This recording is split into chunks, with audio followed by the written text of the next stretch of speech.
За сайн байцгаана уу эцэг эхчүүдээ сурагчдаа. За тэгэхээр бас энэ үүсэт байгаа нөхцөл байдалтай холбоотойгоор зарим сурагчид маань гэрээсээ хичээллэх, за 7 хоног цахим руу шилжих ийм тохиолдлууд бас гарч ирж байна.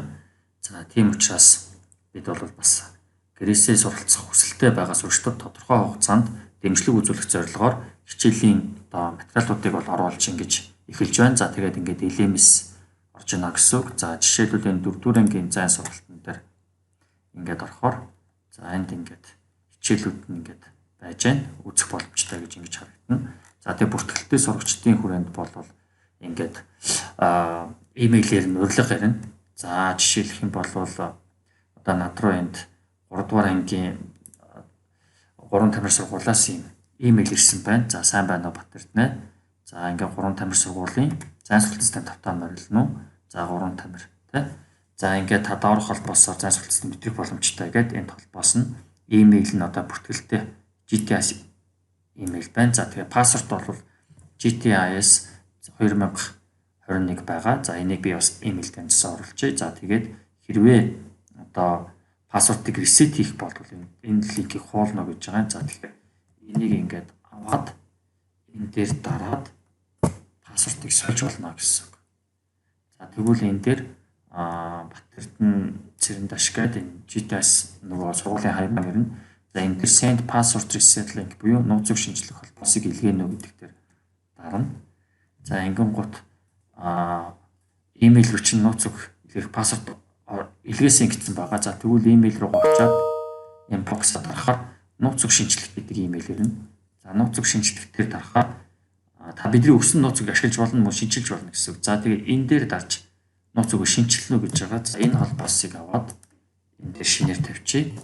За Google Mail дээр шууд өгдөг байгаа. За тэгэхээр ямар файлыг шинжлэх байгаа бэ гэдэг нь гарч ирнэ. За энэ дээр өөрийнхөө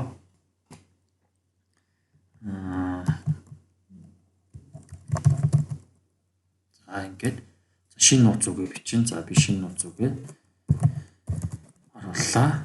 Дахиад оруулаа. Яг тэр би бүх хүүхдийн нууцыг адилхан оруулж байгаа. Тэгэхээр та өөрөө ингэж шинжлэх боломжтой гэсэн үг. За ингээд нууц үгийг шинжиллээ гэдэг. За ингээд нууц үг шинжилгэнгүүд автоматар курс руу орчин. За тэгээд та энэ дээр my account гэдэг ингээд курс руу орж болно гэсэн үг. За тэгээ эндээс профайл зургаа сольж болно. Тэ. За тэгээ ямар мэдээлэл танд ирсэн байна вэ гэдэг. Мэдээлэл уншиж болно. За мөн эндээсээ буцаад курсүүдээ үзэж болно. За тэгвэл my courses гэдэг дээр дарангууд таныг бүртгэсэн курс гараад ирнэ. За тэгвэл энэ дээр прогресс хувь нь гарч ирнэ. За жишээлбэл намайг одоо 9-р ангийн зайн сургалтын дээр бүртгэсэн байна гэвэл 9-р ангийн зайн сургалт руугаа ороход өнөөдрийн хичээл дээр 2 хичээл байна. Start гэдэг ингээ бүтээгдэхүүн дээр бүх старт нь гарч ирнэ. За ингээ математикийн хичээлээ үзье гэдэг 9 сарын 13-ны гэхээр энэ дээр хишигний багшийн одоо оруулсан хичээл явж байна гэсэн үг.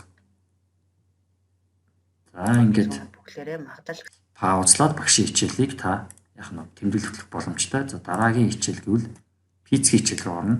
За математик үзсэн гэж үзээд физик рүү оронгууд физик дээр маань PDF файл багш маань даашуулсан байна. За тэгээ багш нар өдөр бүрийнхээ хичээлийг ишигээ оруулна гэсэн үг. За ингээд та тэмдэглэх боломжтой. За 9 сарын 14-ний хичээл рүү орох гэхээр энэ хичээл маань 22 цагийн дараа нэгдэх буюу өдөр бүрийн хичээл маань тухайн өдрийн 11 цагт нэгдэх байгаа. Тэгэхээр багш нар нь бол багш нарын зааж байгаа танхим зааж байгаа хичээлийг ишигээ материалаар нь оруулж байгаа ийм одоо LMS байгаа шүү. За ингээд та бүхэнд амжилт хүсье. За тэгээд одоо энэ хүнд цаг үед эрүүл мэндээ хамгаалаад за тэгээд багш нарын зааж байгаа хичээлийг зайнаас суралцах хичээгээрэй гэж ингэж хүсэх байна. За тэгээд back to curriculum гэдэг эндээс буцлаа. Энэ дээр та төдөөдөө судалсан байна гэж байна. За тэгвэл таны курсууд ингэж гарч ирнэ гэдэг. За ийм байдалтай байна. За ингээд та бүхэнд амжилт хүсье. Баярлалаа. Баяр та.